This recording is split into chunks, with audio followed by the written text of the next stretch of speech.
రాజాధిరాజాయ బాబు గారు ఘోరం జరిగిపోయిందమ్మా, ఘోరం జరిగిపోయింది. మీ బాబుకా? అబ్బే వీడి కాదు, మీ పుత్రరత్నం ఆ భీమశంకరాన్ని భీముడు కీచకుండా చంపినట్టు చంపేశాడమ్మా. మీ వాడు ఆ భీమశంకరాన్ని మెడపుచ్చుకుని మేడమించి తొయ్యడం, వాడు నెత్రుకక్కుని చావడం నిజం. మా రామాయణం మీద ఒట్టు.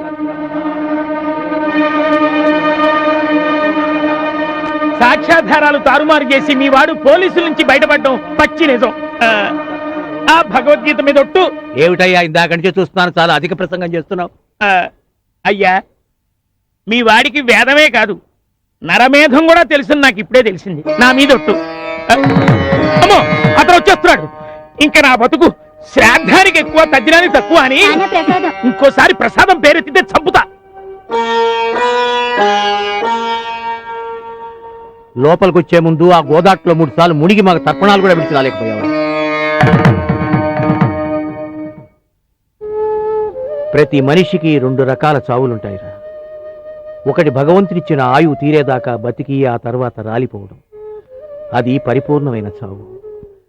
రెండోది రోగాలతో రొస్టులతో కుళ్ళి కాలం చేయడం, అది ముదరష్టపు చావు. ఈ రెండూ కాకుండా నువ్వు జరిపే ఈ హింసాకాండతో ఎందుకురా నన్ను అల్పాయుష్కుణ్ణి చేస్తావు? ఏమండి ఏమండి, ఈరోజు శ్రావణ శుక్రవారం, భర్త నిండు 100 ఏళ్ళు జీవించాలని ప్రతి ఆడది కోరుకునే పుణ్యదినం. మీ కాళ్ళు పట్టుకుని వేడుకుంటున్నాను, ఇంకెప్పుడు ఇలాంటి అమంగళమైన మాటలు మాట్లాడకండి. వేళ కోళాలకైనా కూడా నన్ను మీ నుంచి దూరం చేయకండి. నేను కాదే చేస్తున్నది. అడ్డమైన వాళ్ళని నీ కొడుకు నరికేస్తుంటే రేపు మనడ్డు కూడా తొలగించుకోడనే నమ్మకం ఏముంది? అయ్యో లేదండి, వాడికి కాస్తంత ఆవేశం ఉంటే ఉండొచ్చు, కానీ వీళ్ళు చెప్పే కట్టుకథలు విని వాణ్ణి హంతకుడిగా చూడకండి. ఎంతైనా మన బిడ్డ కదండి. కట్టుకథో కాదు, నువ్వే అడిగి ఎంతవరకు మన బిడ్డో నువ్వే తేల్చుకో. చేరా, నువ్వు ఆయన ఎవరినో కొట్టి చంపావట, నిజమా? చెప్పరా, చెప్పకపోతే నన్ను చంపకు తినట్టే.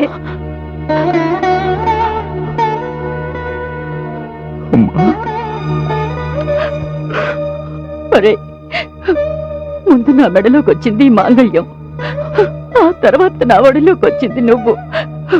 ఎన్ని నోములు నోచినా, ఎన్ని వ్రతాలు చేసినా ఏ ఆడదైనా కోరుకునేది ఒక్కటేరా, పుణ్యస్త్రీగా పసుపు కుంకాలతో చనిపోవాలని. ఈరోజు నేను అదే కోరుకుంటున్నాను రా. దయచేసి నాకు అలాంటి చావుని ప్రసాదించరా.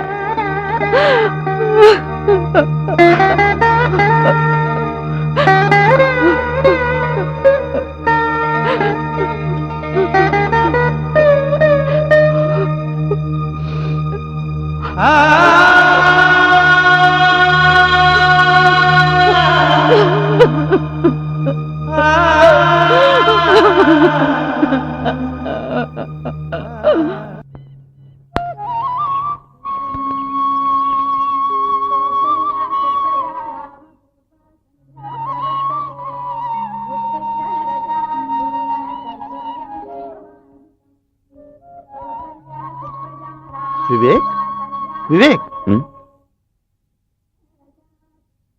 ఏమిటయ్యా రాత్రంతా ఇక్కడే పడుకున్నావా? మళ్ళీ ఇంట్లో గొడవ? అర్థం చేసుకునే అమ్మ కూడా నన్ను అర్థం చేసుకోకుండా ఇంట్లోంచి వెళ్ళిపోమంది బాబాయ్. నాకు ఇప్పుడు ఎవ్వరూ లేరు, నేను ఒంటరివాడిని అయిపోయాను. రేయ్, నువ్వు ఒంటరివాడు ఏంట్రా? నీకోసం ఎంతమంది వచ్చారో చూడు. వీళ్ళు ఎల్ఐసి వర్కర్ యూనియన్ మెంబర్. నాతో వీళ్ళకేంటి పని? మా యూనియన్ లీడర్ పోస్ట్ కి మీకొక్కరికి అర్హత ఉంది. మీరే మా లీడర్. అవును వివేక్, నీకు చదువు ఉంది, పరిస్థితులు తారుమారైతే తిరగబడే తత్వం ఉంది, సాటి వారి బాధను అర్థం చేసుకునే సమర్థత ఉంది, అవసరమైనప్పుడు తెగించే ధైర్యం ఉంది, నమ్మిన సిద్ధాంతం కోసం ఎంత దూరం అయినా వెళ్లే పట్టుదల ఉంది. నీకు గమ్యం ఉంది, లక్ష్యం ఉంది, ధ్యేయం ఉంది. ప్లీజ్ నన్ను ఇబ్బంది పెట్టకండి.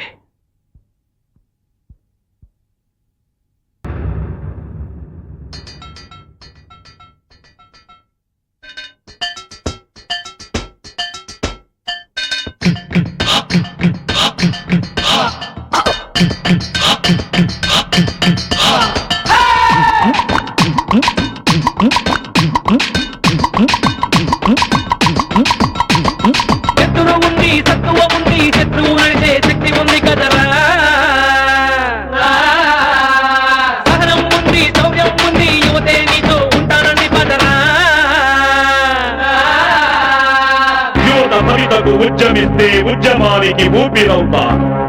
ప్రజలు ప్రగతికై ప్రతిఘటిస్తే ప్రతి ఘటనలో నేను ఉంటా. నేను నమ్మిన ఆశయానికి నేను సైతం ఆహుతవుతాను. గెలిపే పిలుపై వినపడుతుంది తలిపే పోరులో సైన్యం ఉంది కదరా. దేహం ఉంది ధైర్యం ఉంది దేవుడినైనా ఎదిరించేద్దాం పదరా. మంచి ఉన్నది ఎక్కడున్నా మంచిలోనే బొచ్చి ఉంటా. నీతి నియమం తప్పినప్పుడు నీడలానే వెంట ఉంటా. నేను నమ్మిన ఆశయానికి నేను సైతం ఆహుతవుతాను.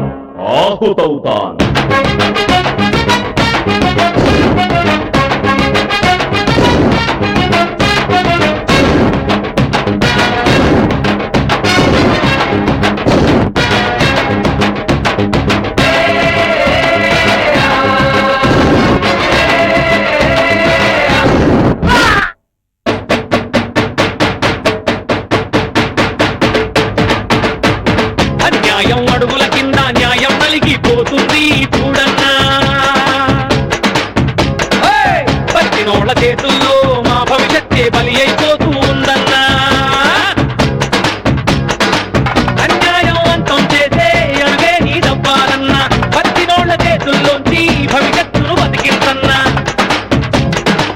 మా అందరి కోసం నువ్వు మా వెంటే ఉండాలన్నా. నీ పలుకే వేదం మాకు, నీ మాటే మార్గం మాకు. కొండైనా పిండైపోదా నీ అంట నీదంట మాకుంటే. నీ పైన నీరైపోదా నీ తోడు నీ నీడ మాకుంటే.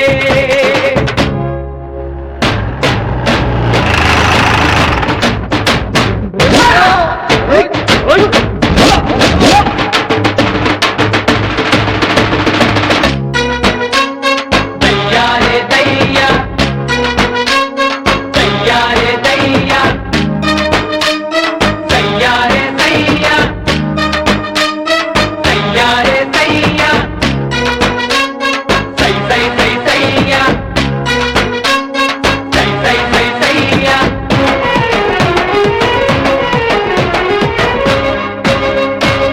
గోల్డ్ మెడలు పత్రాలు గోడలకే అంకితమైనాయన్నా. ప్రభుత్వ ఉద్యోగాలు ప్రకటనకే పరిమితమైనాయన్నా. పెరుగున్న స్టూడెంట్ కన్నా మనీ ఉన్నవాడే విన్నా. ఉద్యోగం దొరకని వాడికి ఉరగాడే గతి అవుతున్నా. కళ్ళను చూపించేవాడు కను చూపులో లేనే లేడు. ఈ నాలుగు దిక్కుల్లోనా మా దిక్కు నువ్వే అన్నా. నువ్వే మా నాయకుడంటూ యువతరమే ఉప్పెనలా ఉరికినది. నీ కన్నుల సైగే తాను కాలాన్ని ఆపేస్తామంటుంది. శత్రువు ఉంది శత్రువు ఉంది శత్రువు నడిచే శక్తి ఉంది కదరా. సహనం ఉంది శౌర్యం ఉంది యువతే నీతో ఉంటానంది పదరా. గెలిపే పిలుపై వినపడుతుంది తలిపే పోరులో సైన్యం ఉంది కదరా. దేహం ఉంది ధైర్యం ఉంది దేవుడినైనా ఎదిరించేద్దాం పదరా.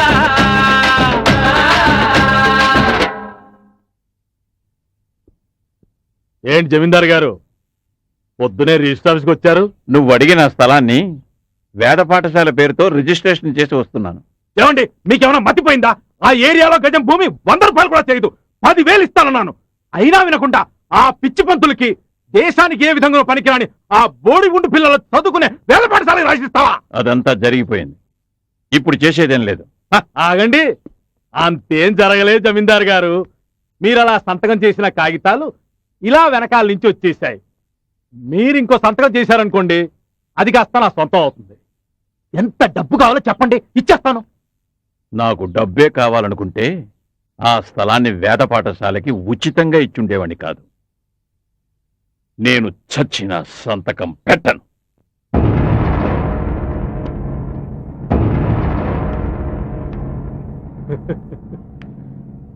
రేయ్, ఏసేంట్రా?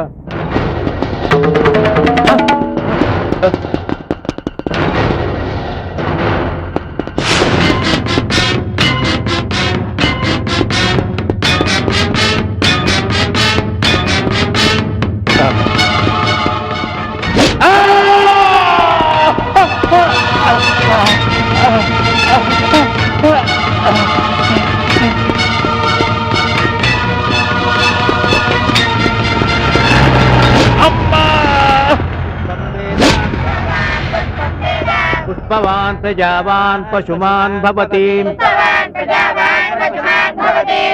య ఏవం వేద యోపామాయతనం వేద. మాస్టారు చంపేస్తున్నారు, కాపాడండి మాస్టారు. ఏమైంది? రామసుబ్బారెడ్డి నన్ను